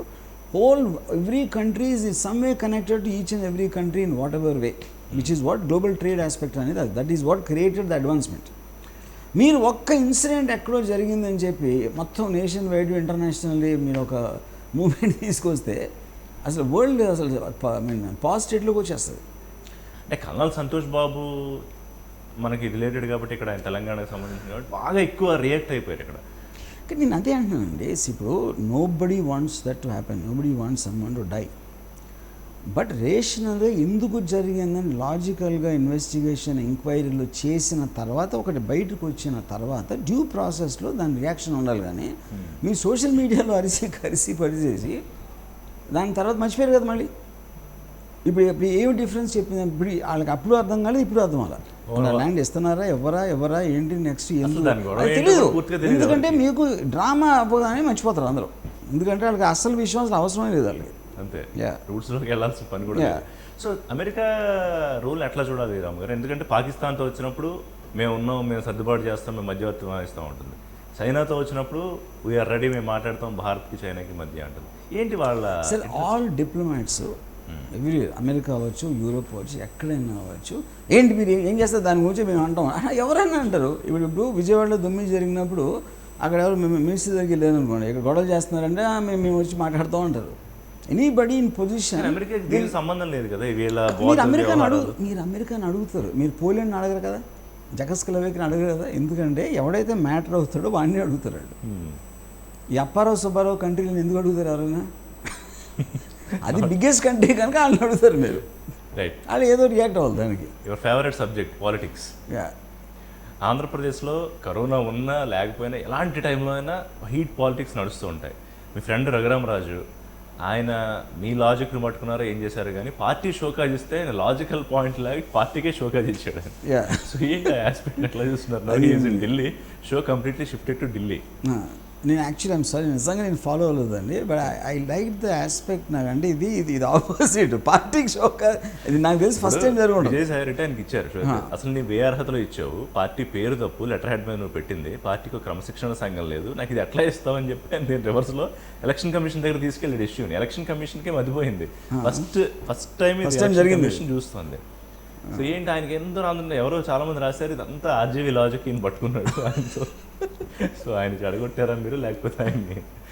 నేను ఆయన యాక్చువల్గా 4 times కలిసి ఉంటానండి ఇప్పటికి. And but I is very impressive person, very impressive, talked a lot. So I just want your comment on this incident. Anybody you can surprise and anybody is unpredictable, I like them. నేను అందుకని నేను tweet కూడా పెట్టాను దాని మీద. So దాని మీద ఏమన్నా ఐడియా ఉందా ఏం జరుగుతుంది? అంటే ఆయన బీజేపీ బ్యాకప్ తో ఇవన్నీ చేస్తున్నారా? నాకు ఆయన పర్సనాలిటీ ఇష్టం కానీ I really don't know what is political motivation sir. అది కూడా మీకు సబ్జెక్ట్ అవుతుందేమో అనుకుంటున్నాను నేను, ఒక ఆర్జీవీ వరల్డ్లో ఒక సినిమా తీయడం. సో దాని మీద కూడా ఆలోచించండి. మీ favourite all time favourite star, power star Pawan Kalyan, ఆయన్ని వదిలి ఆయన జ్ఞాపకాల్లో లేకపోతే ఆయన మాట లేకుండా అసలు ఆర్జీవీ ఉండలేరు నాకు అర్థమైన వరకు. మళ్ళీ ఆయన తలుచుకుంటూ సినిమా తీయబోతున్నారు ఆర్జీవీ. That's not true. నేను ఇది వేరే పవర్ స్టార్ అనేది ఉట్టి టైటిల్ అది. ఎందుకంటే పవర్ స్టార్ అనేది ఒక ఇంగ్లీష్ వర్డ్ అది. ఇట్ ఈస్ పవర్ ఉన్న ఒక స్టార్, నక్షత్రానికి పవర్ ఉన్నది, అది నా కాన్సెప్ట్. అంతేగాని it is not related to anybody. అందులో స్టార్లోంచి పవర్ వస్తుంది యూనివర్స్. బట్ మీరు పెట్టిన వీటిలో అందులో పీకే పవన్ కళ్యాణ్, ఎన్బి నాగబాబు, ఎంఎస్ మెగాస్టార్ ఇది కాదా? వాళ్ళ గురించి కాదు ఆయన మీరు అనుకుంటున్నారు. అన్ని క్యారెక్టర్స్ పేర్లు. పోనీ మా తెలివితేటలకు మాకు అర్థమైన వరకు అది అర్థమైంది. అందులో 8 బఫెలోస్ ఏంటి మళ్ళీ ఆర్జీ అని మీరు కూడా యాక్ట్ చేస్తారు. కానీ దాంట్లో ఒక ఫామ్ హౌస్ ఉంటుంది, దాంట్లో 8 బఫెలోస్ ఉంటాయి. ఎందుకంటే అందరికీ ఒక పాత్ర ఉంది కాబట్టి ఆ ఫామ్ హౌస్లో ఉన్న 8 బఫెలోస్ కూడా ఒక సీన్ ఉంది, అందుకని 8 బఫెలోస్ అని చెప్పారు. అండ్ ఆర్జీవీ అన్నారు. అండ్ మీది కూడా ఒక పాత్ర ఉంటుంది. ఆర్జీవీ అనే క్యారెక్టర్ ఉంటాడు. బట్ వీళ్ళు ఎవరు రియల్ టైం క్యారెక్టర్స్ కాదు, ఎవ్వరు కాదు, అందరూ ఫిక్షనల్. ఏమైనా మీకు ఇలా కోయిన్సిడెన్స్ అనిపిస్తే purely coincidental. Any resemblance is purely coincidental. Kadapa బిడ్డలు సినిమా తీసినప్పుడు మీరు కమరాజం కమరాజు పేరు మార్చినప్పుడు కూడా ఇలాగే మమ్మల్ని అందరినీ విచిత్రంగా చిత్రవిచిత్రం నేను చెప్పింది కరెక్ట్గా. అబద్ధాలు నిజాలుగా మనిషిని చెప్పినందుకు పోలిన ప్రయత్నం మనుషులు చేశారు. ఉంటారు అని తెలుసు కదా అందరికీ. అది అప్పుడు మీరు ఆ మనిషే అనుకోవటం అనేది మీ కానీ జోక్స్ అపార్ట్ ఎందుకు పవన్ కళ్యాణ్ జోక్స్ అపార్ట్ ఇది ఒక్కడే సీరియస్గా మాట్లాడుతున్నా కాదు, ఎందుకు పవన్ కళ్యాణ్ చుట్టూ ఎప్పుడు ఏదో ఒకటి తిప్పాలనుకుంటారు వర్మ? నేను either it is a tweet or కాదు, మీరు చాలా తెలివిగా జోక్స్ అపార్ట్ సీరియస్గా అంటే ఇదే జోక్. మీ దగ్గర తెలివిగా మళ్ళీ అంత కౌంటర్ వేసే ఇది కానీ లేదు చేశారు కదా ఆల్రెడీ. జోక్స్ అపార్ట్ అంటే నేను మరీ అంత కాదు, సీరియస్గా ఇందులో మెగాస్టార్ నాగబాబు పవన్ ముగ్గురు అన్నదమ్ములు అంటే ముగ్గురిని కలిపి చూడాలనే చాలా మంది కోరిక. అట్లీస్ట్ వాళ్ళ క్యారెక్టర్ నన్న చూస్తూ ఒక సినిమా వచ్చిందంటే కనీసం వాళ్ళ ఫ్యాన్స్కి ఒక ఫీస్లా ఉంటుంది కదా. సో అది ఆ కళను మీరు నిజం చేయబోతున్నారా? లేదు, ఇది ఒక స్టార్ పవర్ ఉన్న ఒక నక్షత్రం కదా. ఆ నక్షత్రం చుట్టూ నక్షత్రానికి రిలేటెడ్గా ఇలాగ ఒక ఎంఎస్ ఎన్బిఐ లాంటి క్యారెక్టర్స్ ఉంటాయి. పేర్లుంటే ఏదో ఒక స్పేస్కి సంబంధించిన సినిమా తీస్తున్నట్టు చెప్తున్నారు మీరు. అంటే కానీ ఆ స్టార్ని ఒక మనిషిగా ఊహించుకుంటాం. యూనివర్స్లో ఉన్న ఒక స్టార్ని మనిషిగా ఊహించుకుని ఆ మనిషికి పవర్. సార్ దిశ ఆ ఇన్సిడెంట్ మొత్తం ఒక కుదుపు తీసుకొచ్చింది. కొన్నాళ్ళు అసలు దాని గురించి మాట్లాడుకోవడం, ఇలాంటి ఇన్సిడెంట్స్ మొత్తం దేశవ్యాప్తంగా జరుగుతూనే ఉన్నా కూడా ఎప్పటికప్పుడు దాని గురించి మాట్లాడుకోవడం, వదిలేయడం. దాని మీద మీరు సినిమా తీస్తూ ఉన్నారు. నిందితులు ఎవరైతే ఉన్నారో వాళ్ళ భార్యతో కూడా మాట్లాడారు. ఎప్పుడు అది ఆల్మోస్ట్ ఒక 40% అయిపోయిందండి షూటింగ్. కానీ లాక్డౌన్ వలన అయిపోయింది. ఇప్పుడు నేను లాక్డౌన్లో మోస్ట్లీ నాకు కొంచెం కంట్రోల్డ్ కండిషన్స్, లిమిటెడ్ లొకేషన్స్, ఇండోర్లో చేయాల్సిన సబ్జెక్ట్ చేస్తున్నాను. దిశ ఏంటంటే కంప్లీట్గా అవుట్డోర్. అది క్రౌడ్ సీన్స్ ఇది అది ఉన్నాయి. అందుకని నాకు అట్లీస్ట్ ఈ కోవిడ్ సిచ్యువేషన్ ఒక మూలక ఒక తెరపీకి వచ్చే వరకు ఐ కాంట్ రీస్టార్ట్ దట్. ఇప్పుడు దిశ విషయానికి వచ్చేటప్పటికి విక్టిమ్ దిశ, వీళ్ళ 5 క్రిమినల్స్, సరే వాళ్ళ కుటుంబాల్లో ఒక రకమైన చరిత్ర. ఇందులో ఏ వ్యూ నుంచి ఉండొచ్చు? వ్యూ కరెక్ట్ కాదు నాకు, బట్ నాకు మోస్ట్ ఇంట్రెస్టెడ్ ఆ క్యారెక్టర్స్, ఆ నలుగురు రేపిస్ ఎవరైతే ఉన్నారో. ఎందుకంటే ఇప్పుడు వాళ్ళు మామూలు మనుషులండి, 20 సంవత్సరాలు ఏం చేయాల. ఆ ఒక్కరోజు రాత్రి సడన్గా రాక్షసులు ఎట్లేరాడు. I want to understand the psychology of that, where it comes from. మనం ఏం చేస్తామంటే ఇర్రెస్పాన్సిబుల్గా రేపు అవగానే వాళ్ళు రాక్షసులు, కొరకోటకులు, చంపేయాలి, నరికేయాలి, పిశాచులు అని చెప్తారు. కానీ బట్ వాళ్ళు అలా కనిపిస్తున్నారా, కనపడాలా? వాళ్ళ parents surprise nobody saying no, వాళ్ళు చేయలేదని చెప్పట్లా. అప్పుడు it is important for us to understand where the mindset is coming from. అది సిమ్టమా? చాలామంది అలా ఆలోచిస్తారా? వీళ్ళు అవకాశం వచ్చిన ఎందుకు చేశారా? మామూలుగా చేయని వాళ్ళు కూడా అలాంటి ఆలోచనలు ఉంటాయా అనేది డిబేట్ అనేది అవసరం అక్కడ. You know see for example Renuka ఉంది, చెన్నకేశ్వర్ గారు. రేణుకా నేను కలిస్తే తనకి 4 ఏళ్ళు తెలుసు, 4 ఏళ్ళుగా తెలుసు. 4 ఇయర్స్గా ఎప్పుడూ ఒక అమ్మాయి గురించి బ్యాడ్గా మాట్లాడటం కానీ లేకపోతే అలాంటివి చేయలేదని చెప్పింది. ఆ అమ్మాయి అబద్ధం చెప్తుందా ఒక పాయింట్, లేదా ఇతను అమ్మాయి దగ్గర యాక్టింగ్ చేస్తున్నాడా, లేకపోతే వాళ్ళు ఏదైనా ఇన్ఫ్లుయెన్స్ చేశారా, నాకు తెలీదు కారణం. But any number of reasons can be there. But I think it is important to understand what could be the cause. అప్పుడు ఒక్క పిచ్చోడు అనుకో, ఒక్క మైన్యాక్ అని ఒకడు ఉంటాడు, 4 మైన్యాక్లు ఎట్లా కలుస్తారు ఒకేసారి? అదొక పాయింట్. ఇంకో పాయింట్ ఏంటంటే నిర్భయ కేసులో జరిగినప్పుడు ఆ అమ్మాయిని వదిలేశాడు, అమ్మాయిని అబ్బాయిని. అందుకని అమ్మాయి చెప్పగలిగింది ఫలానా ఫలానా ఫలానా అది అని. వీళ్ళు దాని నుంచి నేర్చుకుని వదిలేస్తే కనుక మన డిస్క్రిప్షన్ ఇచ్చేస్తుంది అన్న విషయంతో చంపారు. అంటే ఏంటి, నిర్భయ చేసిన మన యాక్ట్ వలన వాళ్ళు విట్నెస్ దొరకకుండా చంపాలి అని నేర్చుకుంటున్నారు, కానీ రేప్ చేయకూడదని నేర్చుకోవట్లే. That is a cause for alarm. ఎందుకంటే ఒక ఫేమస్ లాయర్ ఏమన్నాడంటే the deterrence of punishment will never stop a crime. Punishment can never be a deterrence for crime. Okay. The inevitability of getting caught will work. దొరికి తీరతాం, ఏం చేసినా దొరికి తీరతావురా అనే దాంట్లో మన స్ట్రెస్ ఉండాలి, కానీ దొరికితే ఇది చేసేస్తాం అని అనకూడదు. ఎందుకంటే ఏ క్రిమినల్ కూడా దొరుకుతాను అనుకోడు. ఏ క్రిమినల్ కూడా దొరుకుతాను అనుకుంటాడు, క్రైమ్ చేయడు. తప్పించుకోగలుగుతాను అనుకున్నప్పుడే క్రైమ్ చేస్తాడు. సో మన ఎంటైర్ స్ట్రెస్ దాని మీద ఉండాలి, క్రిమినల్ రిఫార్మ్ మీద. సార్ వాళ్ళు ఆ టైంలో ఒక ఎమోషనల్ మైండ్ సెట్తో ఉన్నప్పుడు వాడు ఇంటలెక్చువల్ మైండ్ పనిచేయదు కదా. But we don't know that. ఇప్పుడు ఇక్కడ ప్లాన్ జరిగిందండి, అమ్మాయి వచ్చి స్కూటీ ఆపింది. కరెక్ట్. స్కూటీ ఆపిన తర్వాత వెళ్ళి ఒక 2 గంటలు 2.5 గంటలు టైం పీరియడ్లో ప్లాన్ చేశాడు. ప్లాన్ చేసిన తర్వాత యాక్ట్ అయిన తర్వాత అమ్మాయి శవాన్ని ఏం చేయాలి అది ఇది అన్నీ ప్లాన్ చేసి whole thing happened for 7-8 hours. అదంతా ఓన్లీ ఎమోషన్ కాదు కదా, it's a plan, this a discussion, ఏం చేయాలి ఏం చేయకూడదు, రిపర్కషన్స్ ఏంటి అని ఆబ్వియస్లీ చేసి ఉంటారు కదా. అప్పుడు ఎనీ క్రిమినల్ ఒక క్రిమినల్ యాక్ట్ చేసినప్పుడు ఇలా అయితే నాకేమవుతుంది అని ఆలోచించుకొని ఎందుకు చేస్తాడు? ఆలోచించి నేను దొరకను అనుకుంటాడు, లేకపోతే దొరకకుండా ఉంటానికి ఈ జాగ్రత్తలు తీసుకుంటాను అనుకుంటాడు, అప్పుడే చేస్తాడు. అప్పుడు మన స్ట్రెస్ దొరుకుతావు అనే దాని మీద ఉండాలి, పనిష్మెంట్ మీద ఉండకూడదు అసలు. సో ఇప్పుడు ఆ పనిష్మెంట్కి సంబంధించి రకరకాల ఇప్పుడు నేను సింపుల్ క్వశ్చన్ అడుగుతానండి. ఇప్పుడు ఒకడు ఉన్నాడు, సపోజ్ మీకు ఇప్పుడు డెత్ సెంటెన్స్ ఉందనుకోండి రేప్కి, లేకపోతే 6 నెలలు ఉందనుకోండి శిక్ష, 6 నెలలు ఉంటే పర్లేదు చేయొచ్చు అనుకుంటే ఎవడు అనుకోడు. ఎవ్వడూ కూడా అలాంటి కేసు మీద జైలుకి వారం రోజులు కూడా వెళ్ళడం అలాంటి కేసులో. ఇది చిన్న దొంగతనం అంటే అది వేరు. రేప్ కేసులో 6 నెలలు జైలుకి వెళ్ళాడికి ఉరి శిక్ష తీయడానికి ఏమీ తేడా ఉండదు ఒక మనిషి మైండ్లో.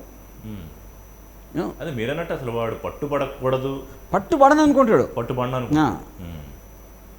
మీరు టెంప్ట్ అయ్యారు, అయిపోయిన తర్వాత ఇలా ఇలా చేస్తే అయిపోతుంది అని అనుకుంటాడు.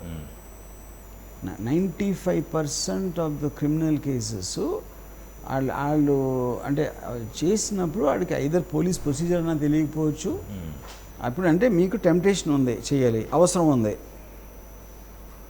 వాడికి తెలిసిన పరిధిలో ఎంతవరకు పట్టుబట్టడానికి ఛాన్స్ ఉందని ఆలోచిస్తాడు. సో ఎన్కౌంటర్ చేసేయాలి, ఉరేసేయాలి, లేకపోతే అసలు పబ్లిక్లోకి వచ్చి వాళ్ళని కాస్ట్రేట్ చేయాలి. దీన్ని ఎట్లా చూడాలి? అది కూడా సేమ్ ఎంతగా చెప్పినట్టు మళ్ళీ అది ఎమోషనల్ థింగ్. ఇప్పుడు ఒక పాయింట్ ఏంటంటే క్రిమినల్ జస్టిస్ సిస్టంలో the quantum of punishment should be in accordance with the quantum of crime అనడం. ఓకే, సో ఇప్పుడు మనకి ప్రాసెస్ అనేది ఎందుకు ఉంది? ఇప్పుడు పోలీసులు ఉన్నది అనుకోండి, పోలీసులు అదే ఇన్వెస్టిగేటింగ్ ఏజెన్సీ, వాళ్ళు క్రిమినల్ పట్టుకున్నారు. క్రిమినల్ అనేవాడు పట్టుకుంటే వాళ్ళు చెప్తే క్రిమినల్, వాళ్ళు ప్రూవ్ చేస్తే క్రిమినల్ అనేది నెక్స్ట్ పాయింట్. అప్పుడు పోలీసులకు మీరు ఆ పవర్ ఇస్తే మీరు ఎవడు క్రిమినల్ అనుకోండి, ఆడు క్రిమినల్, అది పోలీస్ స్టేట్ అయిపోతుంది. అప్పుడు పోలీసులు become the biggest criminals of all time. అప్పుడు పోలీసులు పట్టుకుని వీడు ఫలానా, వీడు చేసింది ఇది, దానికి మా ప్రూఫ్ ఇది అని చూపించాడు జడ్జ్ కోర్టు దగ్గర. కోర్టులో జడ్జు ఆ డిఫెన్స్ అన్నాడు, ప్రాసిక్యూషన్ అన్నాడు, తర్వాత తను ఒక డెసిషన్ తీసుకున్నాడు. ఇది ప్రాసెస్లో అక్కడ ఏంటి మీకు ఆ డిఫరెన్సెస్ వస్తాయి. ఈచ్ ఆఫ్ దోస్ పీపుల్ ఎవడు ఇన్స్టిగేట్ చేశాడు, ఎవడు ఇన్ఫ్లుయెన్స్ చేశాడు, అసలు దీని వెనకాల అసలు కారణం ఏంటి, వీళ్ళని ఎవరన్నా అసలు తెప్పించుకోవడానికి పట్టుకున్నారు, ఈ మొత్తం ప్రాసెస్ అన్నీ మీరు బైపాస్ చేసేసి మీరు టపా టపామని చంపేస్తే that is your. So instant justice is not a solution. Instant justice can never be a solution. అంటే justice denied అనేది కూడా ఉంటుంది కదా. అంటే ఇప్పుడు మన పర్ఫెక్షన్ సిస్టమ్ ఎక్కడ ఉండదండి. First of all Nirbhaya rape చేసినోడిని అంతకాలం పట్టిందంటే first of all judicial reform ఎప్పుడు పనిష్మెంట్ చూడదు. Punishment is not the point. ఎవడైతే సొసైటీకి డేంజర్ ఉన్నాడో వాడిని తీసి ఫస్ట్ బయట పెట్టేయాలి. అని సొసైటీలోంచి తీసేసి ఆ 4 గోడల మధ్య బంధించండి ఫస్ట్. దాని తర్వాత you take your own time to see what you can do about. ఎందుకంటే హీ హెస్ సీజ్ టు బి డేంజర్. ఓకే, అందుకని మీకు చాలా దేశాల్లో క్యాపిటల్ పనిష్మెంట్ రద్దు చేసింది కూడా దాని గురించి. యూరోప్లో చాలా కంట్రీస్లో క్యాపిటల్ పనిష్మెంట్ ఎందుకు ఉండదంటే once is out of society, is taken out of the society, ఆయన చంపుదాం వద్దా అనేది ఇష్యూవే కాదు సొసైటీ. ఓకే, దెన్ మీరు మీ టైం తీసుకుని దాని అనాలిసిస్లో అన్నీ మీరు చేసుకోండి, మీ ఇష్టం, అది దాని తర్వాత దాని ఉద్దేశం. ఓకే, సో అప్పుడు ఆ ప్రాసెస్ ఎప్పుడైతే వాడిని తీసామో బయటికి, దాని తర్వాత లాలో కొన్ని 100 కేసులు ఉంటాయి, 1000 ప్రాబ్లమ్స్ ఉంటాయి, అర్జెన్సీస్ ఉంటాయి, ప్రయారిటీస్ ఉంటాయి, కాన్స్టిట్యూషన్లో ప్రొవైడ్ చేసిన డీలే సిస్టమ్స్ ఉంటాయి. ఇవాళ వీళ్ళు కాకపోతే వాళ్ళు కాకపోతే వాళ్ళు చేయలేదు. But that doesn't hamper society. ఎందుకంటే వాడు మళ్ళీ లేడు, వాడు లేడు, సొసైటీలో లేడు. సో ఇంకొకటి అంశం మీద మిమ్మల్ని మీ విశ్లేషణ తీసుకుందాం అనుకుంటున్నాను.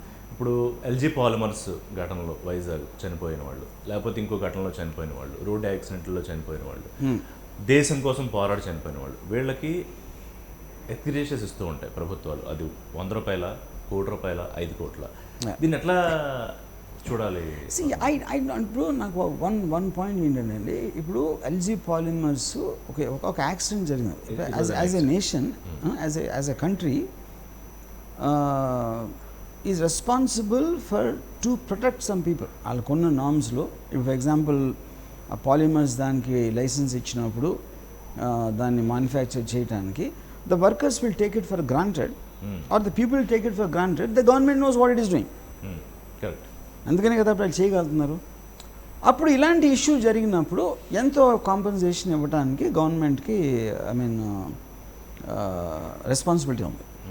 అది మీరు ట్రైన్ యాక్సిడెంట్ అవ్వచ్చు, ఫ్లైట్ యాక్సిడెంట్ అవ్వచ్చు, లేకపోతే ఇలాంటి యాక్సిడెంట్ అవ్వచ్చు, ఏదైనా అవ్వచ్చు. ఓకే, ఇప్పుడు ఎంత ఫిగర్ ఎవరికి ఇవ్వాలని, ప్రాణాలు అనేది అందరికీ సేమ్. ఎవరు ఒకరు ఎక్కువ తక్కువ అంటే అది ఏం బేసిస్? ఇప్పుడు ఫర్ ఎగ్జాంపుల్ ఆర్మీ ఉందనుకోండి, army is a job you are choosing. మీకు ఆర్మీలోకి వస్తే మీకు ఏమన్నా అయితే ఎంత ఇస్తాం చెప్తారా? అమరవీరులు అన్ని వర్డ్స్ అండి. అదే దేశం కోసం పోరాటం అంటే ఆ జాబ్ మీరే తీసుకున్నారుగా. ప్రతి ఒక్కళ్ళు పోలీసులో ఎవరైనా ఒక డేంజరస్ సిచ్యువేషన్లో వెళ్ళినప్పుడు వాళ్ళు చాయిస్లోనే తీసుకున్నారు కదా. మీరు అది పోలీసా, మిలిటరీయా, లేకపోతే మన ఫారెస్ట్లోకి వెళ్ళేదో అది చేసేవాళ్ళ, లేకపోతే డేంజరస్ సిచ్యువేషన్స్లో పనిచేసేవాళ్ళు అందరూ కూడా ఏదో ఒక డేంజర్ ఉంటుంది. కానీ అది వాళ్ళ చాయిస్లో తీసుకున్నారు, వాళ్ళకున్న ఆప్షన్స్లో. అంటే మీరు చెప్పేది ఇప్పుడు మిలిటరీలో పనిచేసే వాళ్ళు కూడా ఉద్యోగం చేసేవాళ్ళుగానే చూడాలి తప్ప దేశం కోసం అది ఎలా? అదే నేను ఇప్పుడు దేశం కోసం త్యాగం చేయటానికి వాళ్ళు ఇన్సెంటివ్ చేస్తున్నారా అంటున్నా. అది నేను చెప్పేది. మనం మాట్లాడుతాం అది బేసిక్గా మనం మాట్లాడినప్పుడు మీకు ఉదాహరణ కూడా చెప్తాను. మీకు కార్గిల్ వార్ జరిగినప్పుడు నేను సంకర్షన్ ఠాకూర్ అని ఒక జర్నలిస్టు, ఈ was one of the very few people was on the front Pakistan war. తను ఏమన్నాడంటే, ఇప్పుడు కెప్టెన్ ఇమ్తియాజ్ మల్లిక్ అని ఒక captain, Pakistan captain, he was holding a place called tiger hill. ఆ టైగర్ హిల్ బ్యాటిల్లో ఇండియన్స్ నేరులో ఒక 38 మంది పోయారు ఆ టైంలో. వీళ్ళు క్యాప్చర్ చేసి ఇమ్తియాజ్ మలిక్ని చంపేసి అక్కడ పాయింట్లో అతని బాడీని కింద తీసుకొచ్చి ఆ బాడీని పడేసి వీళ్ళందరూ కూర్చుని సాయంత్రం there having rum or something. ఒక కెప్టెన్ ఇమ్తియాజ్ మలిక్ ఏముంటుందని జేబుల్లో ఏముందని చూస్తూ ఉంటే తన జేబులో ఒక వైఫ్ రాసిన లవ్ లెటర్ ఉందండి. ఆ లవ్ లెటర్ చదివితే అది తను ఏం రాసిందంటే, don't forget to smile because that is the second best thing you can do with your lips అని. ఓకే, అంటే ఈ సోల్జరు ఎవరైతే చదివాడో, అరే ఏతో బడా రొమాంటిక్ నిక్లా అని అని ఏదో చిన్న భూత మాట వాడితే ఇండియన్ సోల్జరు, అరే నీకు లేదా భార్య, పిచ్చిగా మాట్లాడగానే కోపం వచ్చింది. ఇంకో జేబులో అతని దగ్గర ఒకటి ఎంత బాగా దాన్ని నువ్వు టైగర్ హిల్ని ప్రొటెక్ట్ చేస్తున్నావు అని కంగ్రాచులేటరీ మెసేజ్ వస్తుంది. ఓకే, వీళ్ళు చూసి నవ్వుకున్నారు. ఎందుకంటే టైగర్ హిల్ రిట్రీవ్ చేసుకోవడానికి మీరు ఎంత కష్టపడింది, వీళ్ళకి కూడా అలాంటి మెసేజ్ వచ్చిందండి ఆ రోజు. సో సడన్గా they are all feeling sad for Imtiaz Malik.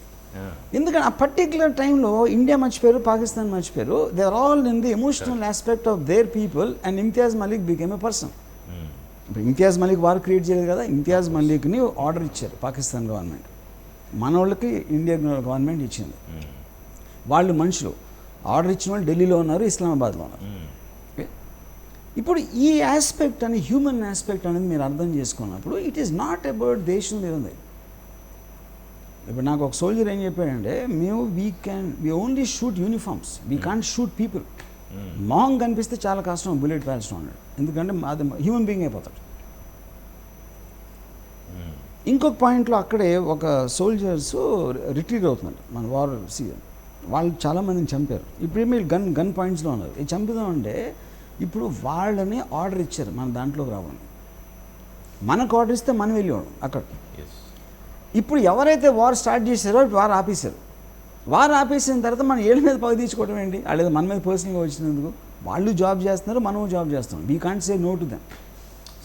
So ఇలా మీరు ఒక దాన్ని జూమ్ అవుట్ చేసి రేషనల్గా చూసినప్పుడు సడన్గా జై జవాన్ జై భగవాన్ వీర మరణం ఇవన్నీ ఉండవు. ఎందుకంటే దర్ ఆల్ అంటే మన విక్టిమ్స్, నినాదమే అది కదా, జై జవాన్ జై they are all victims at the end of the day. ఒక పర్టిక్యులర్ సిచ్యువేషన్, ఇది కూడా నేనేం ఢిల్లీలో కావాలని చేయరు కదా, of course they also have their own compulsions why they have to do it. అంటే మనం చాలా రెస్పెక్ట్ చేయాల్సిన ఇద్దరు రైతులు సైనికులు అని జై జవాన్ జై కిసాన్ అంటారు. రైతుల విషయంలో కూడా అంతే, వాడు ఉండి మనకి రైతు పడిపోతున్నాడు. సార్ రైతులు వాళ్ళు అమ్ముకుని వాళ్ళ డబ్బు కోసం చేస్తారు. అన్నదానం కోసం ఎవడు రైతు అవడు.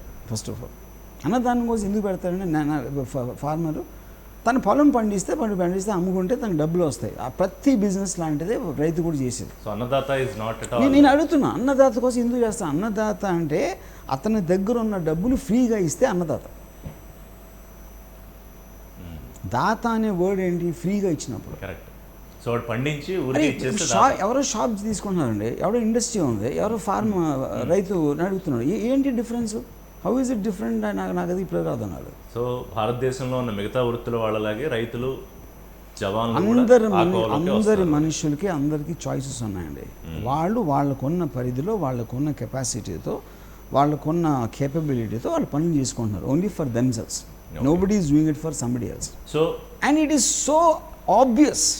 ఇట్ ఈస్ నాట్ అదే పెద్ద మనకి సీక్రెట్ తెలిసింది. అదేమన్నా ప్రతి రైతు అమ్ముతాడు కదండి మార్కెట్లో, ఏది పండించిన ప్రొడక్షన్. మీకు ఎక్కడ ఇది వస్తుందంటే, ఇప్పుడు సపోజ్ ఇప్పుడు గవర్నమెంట్ కానీ లేకపోతే ఒక some kind of registered organisation ఒకళ్ళకి ఒక కమిటీ అయింది అనుకోండి, నువ్వు ఇది చేస్తే దీనికోసం నీకు ఇన్సెంటివ్స్ అన్నీ ఇస్తాం. అది అవుతుంది, చాలాసార్లు అవుతుంది. ఒక ఇండస్ట్రీకి ల్యాండ్ ఇస్తారు, లేకపోతే ఇలాంటివి అవుతాయి. అలాంటి బ్రీచ్ చేసినప్పుడు అది మీకు లీగల్ అగ్రిమెంట్ వైజ్గా you have a thing to ask for that compensation depending on how it goes. Right. కానీ ఇది మనకు ఎమోషనల్ ఆస్పెక్ట్లో ఇప్పుడు నాకు ఇంకోటి అర్థమైందండి. ఇప్పుడు రైతు ఉంటారు, రైతు ఫామ్లో పని చేస్తారు. ఫామ్లో పనిచేసేవాళ్ళు రైతులు ఒకటి కూడా నాకు కన్ఫ్యూజన్, అసలు వాళ్ళందరూ ఒకే కాల్లోకి వస్తారని. వాళ్ళేమో కూలీకి చేస్తున్నారు.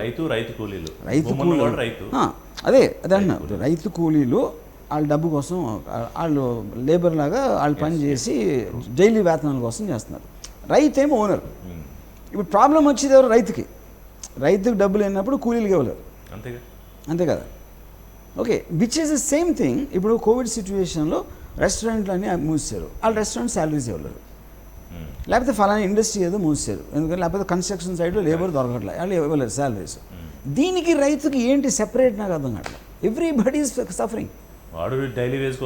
Everybody is suffering, and every guy who's organizing and running an industry or a farm or whatever is equally suffering in the context. Yes, Ram garu. మనం అన్లాక్ 1.0 ఉన్నాము. ఇప్పుడు సపోజ్ అంటే నేను ఎగ్జాంపుల్ చెప్తున్నాను. ఇప్పుడు మనకి తిండి దొరుకుతుంది, మనకి నిత్యావసరాల వస్తువులు తీసుకోండి. అది చక్కెర, లేకపోతే బియ్యమా, లేకపోతే ఏదో నిత్యావసర వస్తువులు చాలా ఉంటాయి కదా, ఒకటి రెండు కాదు. Even coal for that matter. ఇప్పుడు బొగ్గు దాత అనం కదా మనం, అది కూడా ఇంపార్టెంట్. అది నీళ్ళ దాత అంటాం. వాటర్ వర్క్స్లో పనిచేసే వాళ్ళందరూ వాళ్ళ వల్ల మనకి నీళ్ళు వస్తున్నాయి. నీళ్ళ దాత అంటున్న వాళ్ళని వాటర్ వర్క్స్ మూసేస్తే మన పరిస్థితి ఏంటి? వాళ్ళందరూ అది చేసి, లేకపోతే ట్రైన్స్ పబ్లిక్ ట్రాన్స్పోర్ట్ నడిపే వాళ్ళందరూ స్ట్రైక్ చేస్తే ప్రయాణం దాతలాళ్ళు. అది కానీ మీకు డిగ్రీ కదా, అది ఇది ఎవెన్చువలీ డిగ్రీ, సఫరింగ్ డిగ్రీ అది. ఇప్పుడు జూన్ 30 దాకా అయితే యాక్చువల్గా లాక్డౌన్, బట్ లాక్డౌన్ మర్చిపోయారు, అందరూ ఎవరి పని వాళ్ళు చేసుకుంటున్నారు, ఎందుకంటే అన్లాక్ 1.0లో ఉన్నాం. ఏమంటారంటే మొత్తం వదిలేసి అంతా స్వేచ్ఛగా తిరగనిచ్చేస్తే కరోనా వస్తే ఎదుర్కోవచ్చు, ఉన్నవాడు ఉంటాడు, పోయేవాడు పోతాడు, అట్లా చూడాల్సిన అవసరం ఉందా, లేదా ప్రొటెక్ట్ చేస్తూ కొన్నాళ్ళు జాగ్రత్తగా ఇది స్ట్రిక్ట్గా ఇంప్లిమెంట్ చేయాల్సిన అవసరం ఉందా? So human beings are social beings అండి. సోషల్ బీయింగ్స్ ఒక చాలాసేపు వాళ్ళు నిజంగా చేద్దాం అనుకున్నా చేయటానికి ఛాన్స్ ఉండదు. బికాస్ మీరు కంటిన్యూస్గా గుర్తు తెచ్చుకుని మాస్క్ పెట్టుకోవాలి, 6 feet మెయింటైన్ చేయాలి అనేది ఒక రికార్డ్ లాగా తిరగడం అనేది జరగదు. ఉదాహరణకి నాకు మొన్న ఎవరో చెప్పారు, ఒక షూటింగ్లో వాళ్ళు పొద్దున్న షూటింగ్ స్టార్ట్ అయినప్పుడు వచ్చి దూరం నుండి అక్కడి నుంచి అలా బ్రష్ పెట్టి ఇది పెట్టి మధ్యాహ్నం అంతా అయిపోయింది. ఒక 1-2 hours ఉంటుంది, 1-2 hours అంతే. అది ఎందుకంటే హ్యూమన్ బీయింగ్స్ చేయలేరు, అది it's not possible and it is not in there nature. మీకు టెన్షన్, అటెన్షన్ అనేది స్పాన్ ఎక్కువ ఉన్నప్పుడు ఆ వర్డ్కే మీనింగ్ ఉండదు. అటెన్షన్తో ఉండండి. మీరు అటెన్షన్తో మీరు 10 నిమిషాలు 5 నిమిషాలు ఉండగలుగుతారు, కానీ you can't go beyond a certain time. ఇప్పుడు ఇది వదిలేండి, నాకు చిన్న ఎగ్జాంపుల్ చెప్తాను. 26/11 అటాక్ అప్పుడు ఏంటంటే టెర్రరిస్టులు రిపీటెడ్గా చేస్తున్నారు ఆ మధ్యన, ఇరాక్లో అక్కడంతా. ఇప్పుడు అయింది, మళ్ళీ రారు అనుకున్నాడు, మళ్ళీ వారంలో వస్తున్నారు. ఆ దాంతో బాంబేలో ఏం చేశారంటే మొత్తం అన్ని హోటల్స్కి శాండ్ బ్యాగ్స్ పెట్టి మషిన్ గన్ వాళ్ళు పెట్టారు. జేడబ్ల్యూ మ్యారెట్ అంటే అయిన అటాక్ ఏమో తాజు అక్కడ, జేడబ్ల్యూ మ్యారెట్ నేను ఉండే ఏరియాలో ఉంటున్నాడు. నేను అక్కడ కార్లో వెళ్తూ ఉండే, వాడు మెషిన్ గన్ బిల్లు పట్టుకుని చూస్తున్నాడు, ఏమో చేశాను అని చూశాను. మళ్ళీ నేను నెక్స్ట్ డే వెళ్తూ ఉంటే ఆ గన్ మీద చేసి ఇలా చూస్తున్నాడు, ఇలా ఇటు అటు. అంటే అది ఒక హ్యాండ్ స్టిక్లో యూజ్ చేసాడు దాన్ని. మూడో రోజు గన్ ఉంది, అది లేడు. ఎక్కడ ఉన్నాడు అంటే కొంచెం దూరంలో టీ తాగుతున్నాడు.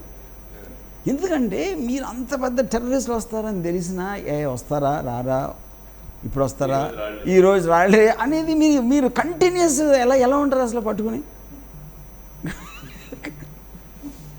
సేమ్ థింగ్ కరోనా వైరస్లో, అది వస్తుందా రాదా, చాలామందికి రాలేదు కదా, దాంట్లో నేను కూడా ఉండొచ్చు కదా, వచ్చినా కూడా పోయేది ఒకటి 3 వంతులు. ఇన్ని ఆప్షన్స్ మీకు ఉన్నప్పుడు ఎక్కడ ఉంటారు మీరు? సో ఇది అన్లాక్ 1.0లో రామ్ గోపాల్ వర్మ గారు 99 టీవీకి ఇచ్చిన ఇంటర్వ్యూ. మరిన్ని అప్డేట్స్ కోసం stay tune to 99 TV. This is Rishi signing off. For more updates, please subscribe 99 TV Telugu.